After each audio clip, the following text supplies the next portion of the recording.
Vejo-me no ermo grotesco, escrevo epístolas no pensamento, buscando trilha nos vazios, buscando sonhos no vento.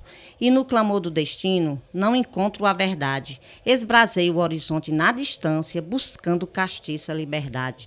Choro atentada dos horrores, usando de leito uma calçada. Sentindo no peito uma revolta, arde minha face desbotada. Choro de tanta tristeza nesse mundo de ilusão.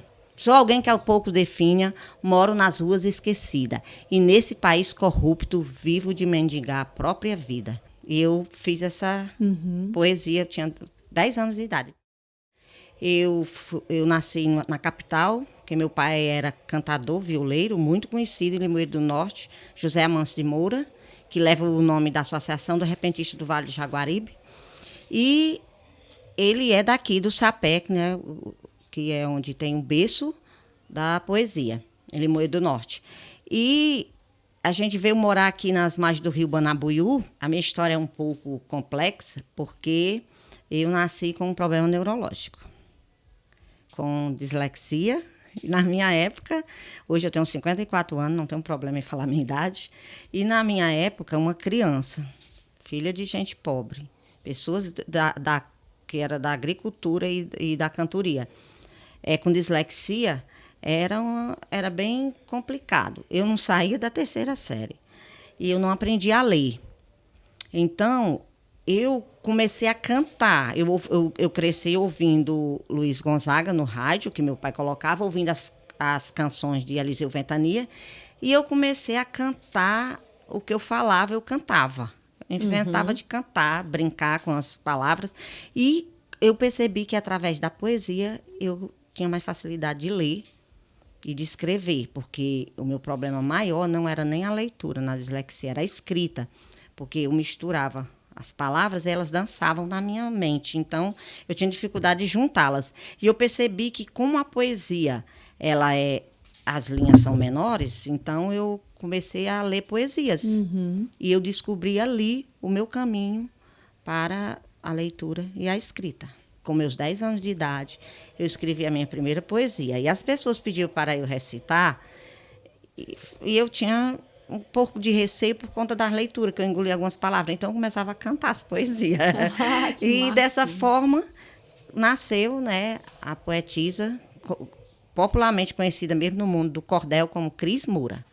Chegou um tempo, meu irmão e meu sobrinho formaram um grupo musical, Carlos e Júnior. E estava precisando de uma vocalista. Aí eu disse, eu vou cantar. E no primeiro show, deu mais de 1.000 pessoas. Aí eu não fui vaiada. Então eu disse, eu sei cantar. Eu fiquei mais de 4 anos cantando. E eu saí porque eu estava na faculdade, tinha criança e precisava. Aí eu saí do grupo e comecei a cantar só em participações, como eu faço até hoje. Algumas participações em alguns grupos e também com meu irmão. Eu tenho um trabalho musical na APAI, todas as quartas-feiras, pela manhã, e na quinta tarde nós já formamos alunos percussionistas. Nós temos um aluno que toca carrom, que é o Juninho.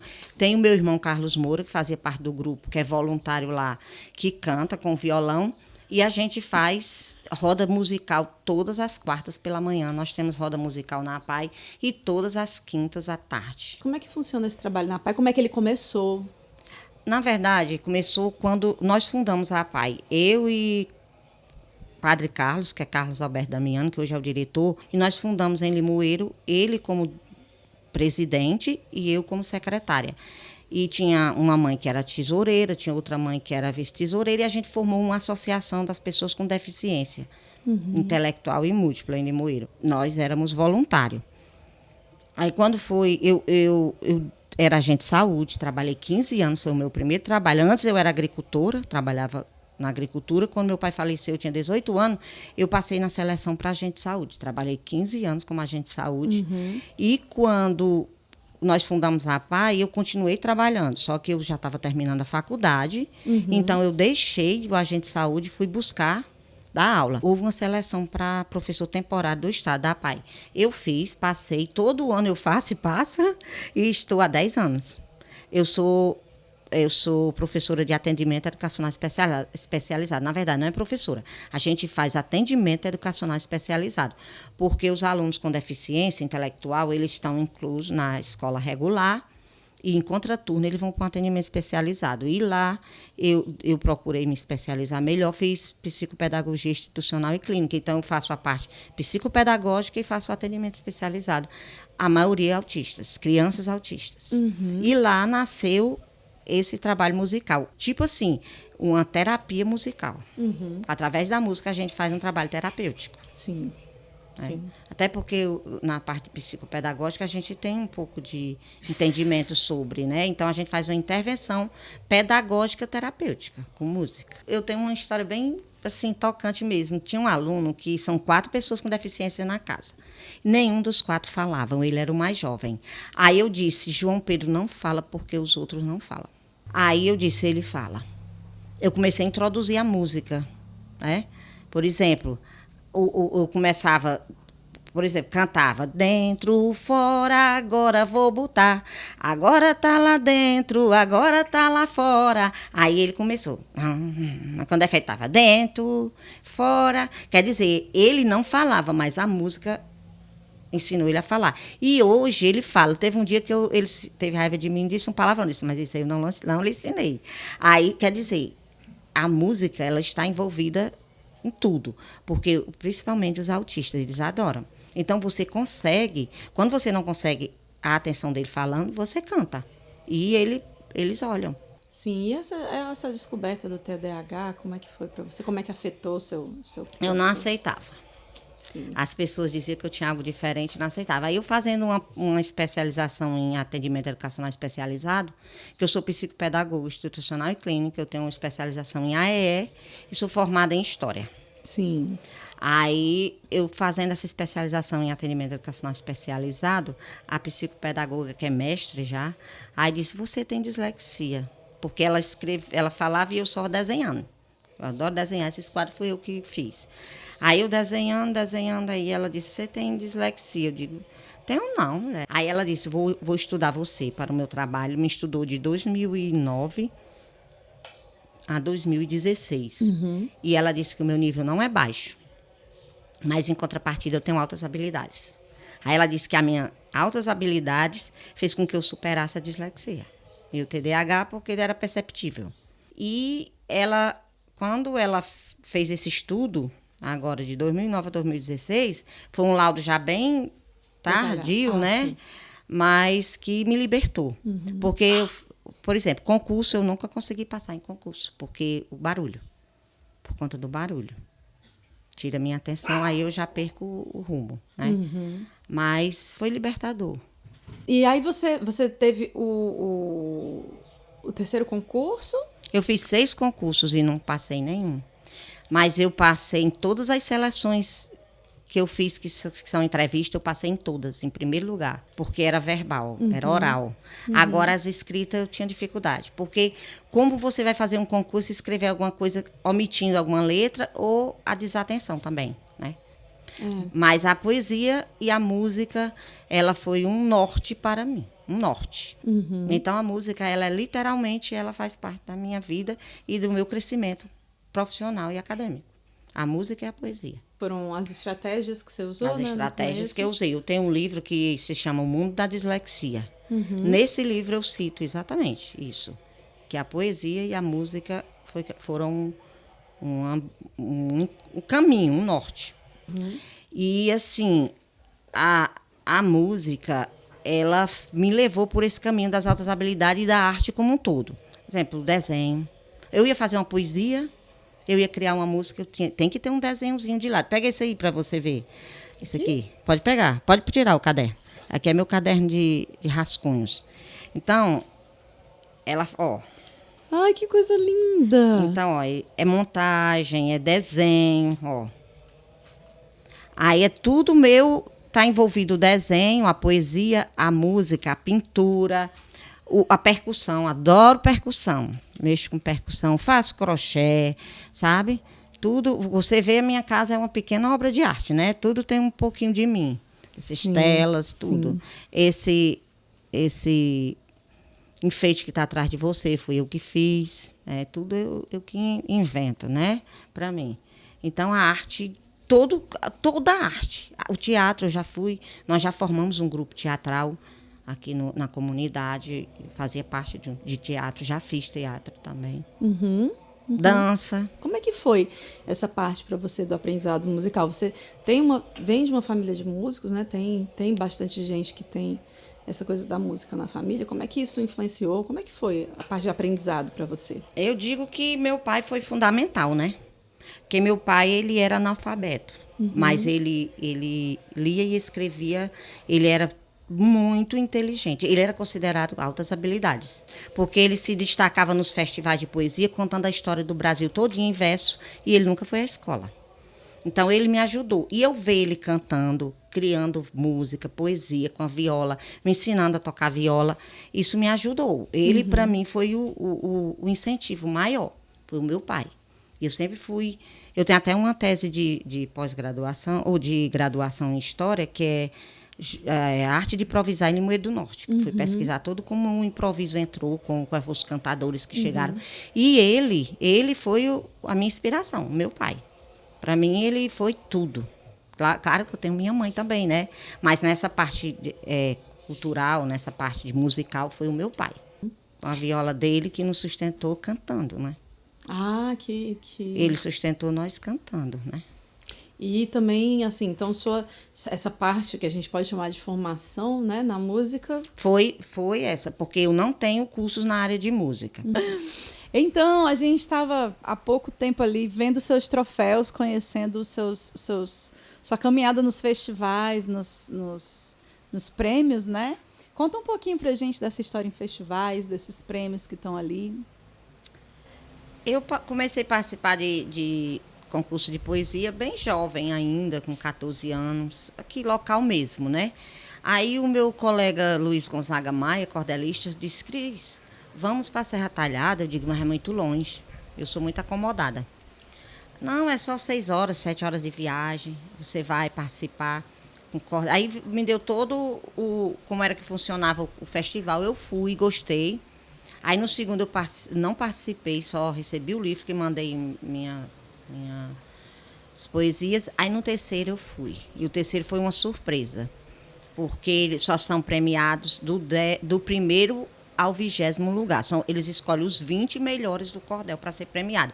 Todos os 20 melhores recebem troféu. E eu recebi o troféu de 12º. Então, para mim, foi assim, um avanço muito grande, né? E só participei até agora de 3 festivais, mas pretendo continuar. E nós temos a Casa do Cordel aqui em Tabuleiro do Norte, que às vezes a gente faz sarau de poesia e música. Agora, no começo do ano, a gente fez um sarau e eu cantei lá a noite toda, com poesia, os colegas declamando, outro tocando violão, eu cantando, e foi muito bom. E você também é escritora, né?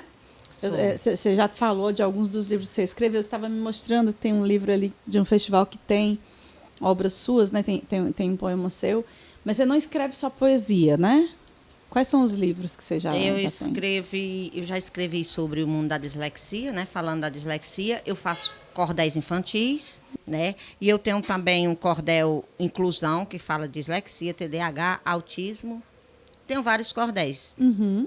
Tenho também publicação em um livro só de poesias femininas, em homenagem a Maria das Neves, a mãe do cordel, que era uma mulher que escrevia cordel, mas o pai dela tinha uma gráfica, publicava no nome dele, porque ela não podia botar, porque nessa época a mulher não podia escrever cordel. Aí a Maria das Neves fazia o cordel e o pai assinava. Então, para nós, ela é conhecida como a mãe do cordel. E nós fizemos uma antologia em homenagem a Maria das Neves. E teve até um movimento aí, não machismo, né? Abaixo machismo no cordel. Aí as pessoas até perguntaram se eu ia participar. Entrei. Várias mulheres no Brasil todo entrou. Abaixo o machismo no cordel. E por que esse movimento começou? Vou lhe dizer. Porque uma mulher escreveu um cordel, uns rascunhos e perdeu. E um homem publicou dizendo que era dele. E ela provou, ela foi para a justiça e perdeu, porque o juiz disse que mulher não escrevia cordel. Aí ela teve que arrumar testemunhas, arrumar rascunho e provar que o cordel era dela, porque o juiz disse que ela não era, tinha feito, porque mulher não sabia escrever cordel. Aí nós começamos esse movimento, abaixo o machismo no cordel. E a gente pesquisa, né, e chegamos à conclusão que a Maria das Neves é a mãe do cordel, porque ela foi uma das primeiras cordelistas proibida de escrever cordel. Então, a gente estava falando aqui do seu trabalho, que foi escrito uma parte em poesia e outra parte em dissertação. E, para nossa alegria, a gente vai poder, né, saber um pouco mais dele. Você trouxe para a gente. Estou curiosíssima. Está aqui, ó, Escola de Saúde Pública, né, no estado do Ceará.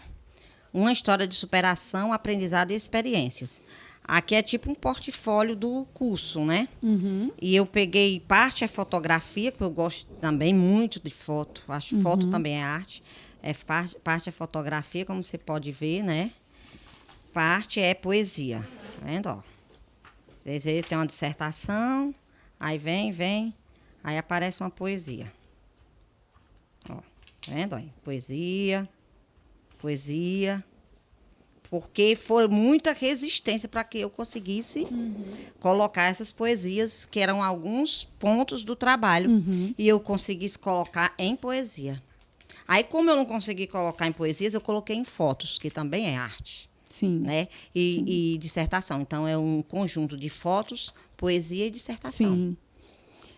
Então, o trabalho Uma História de Superação, Aprendizado e Experiências, da Ana Cristina Freitas de Moura, Cris Moura, que está aqui com a gente. Deixa eu ver. O trabalho que é parte do requisito para o título de especialista em educação comunitária em saúde. Porque eles não queriam aceitar, mas eu consegui introduzir alguma coisa em poesia. E é incrível, porque, bom, se a gente está falando de inclusão, isso que é inclusão, está aqui, né? Feedback. É o feedback. Isso aí foi uma sátira que eu fiz a eles lá, porque eles falavam muito em feedback, aí eu fiz o feedback. Muito interessante, muito. Assim. Porque assim. Sociedade, comunidade. Eles questionavam até a roupa que você usava para ir para o curso. Eles questionavam, eu colocava um chinelão, uma saia longa e uma camiseta, eu chegava lá com uma bolsa de pano. E eles queriam, assim, tinha uma certa, né, exigência, e eu não cumpria muito essa exigência. Aí o feedback que me perseguia aí, era isso aí, que era o feedback, né? Aí, eu chamava feedback. Essa possibilidade, né, de outras formas de se colocar esse saber, de se publicar esse saber, poderiam... Isso muito me interessa, inclusive, porque a gente está aqui gravando e filmando tudo, inclusive porque um artigo acadêmico não vai chegar em tanta gente, e ele não é a única possibilidade de publicação de resultados de pesquisa.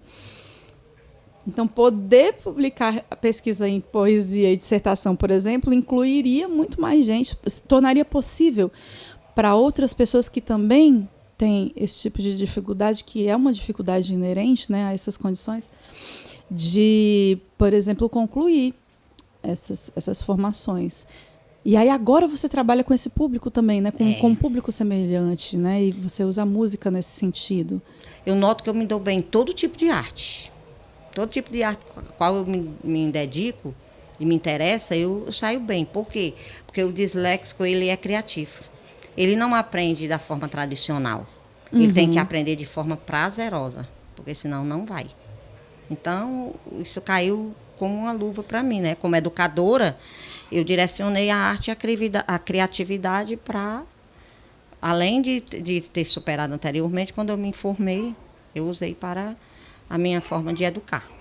E é muito gostoso trabalhar com arte, muito. A paz de uma canção no olhar de quem não vê, passos lentos sem ouvir, mas sabe sorrir. Sei que sou especial, sou bem mais do que podes achar. Tenho esperança, vou sonhar, que vamos nos encontrar ao som dessa canção.